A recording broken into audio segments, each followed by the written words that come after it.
তো ঘটনা কি হয়েছে, আমরা তো সিঙ্গেল, আমি আর আমার ফ্রেন্ড আসছি। আর এখানে হচ্ছে মানে যারা বিবাহিত অ্যান্ড যারা ডাবল তারা এখানে আসতে পারে। এখানে গেছি শুধু শুধু মানে অপমান হয়ে আসছি, কারণ এখানে আমরা সিঙ্গেল গেছি আর সবাই হচ্ছে জোড়া জোড়া। আর এই যেটা হচ্ছে সেটা সিঙ্গেলে অপমান হয়েছে না, একবারে অনেক অপমান হয়েছে।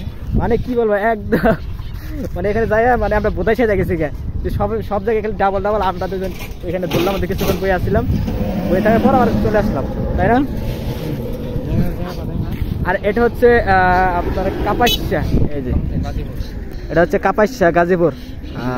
মেবি আজকে বাসায় যাচ্ছি, বাসায় যাওয়ার পথে এটা পড়ছে, এই জন্য আমরা নামলাম, নামার পর একটু ঘোরাফেরা করলাম। তুমি কিছু খাবা? হ্যাঁ আল্লাহ এদিক করো। তো সবাই ভালো থাকবেন, সুস্থ থাকবেন, আর আমাদের ইউটিউব চ্যানেলটা সবাই সাবস্ক্রাইব করে দেবেন। ধন্যবাদ। যদি পর মানুষের সাথে তোমার বসবাস, জানি না কেমন দেখা যাচ্ছে আমাকে।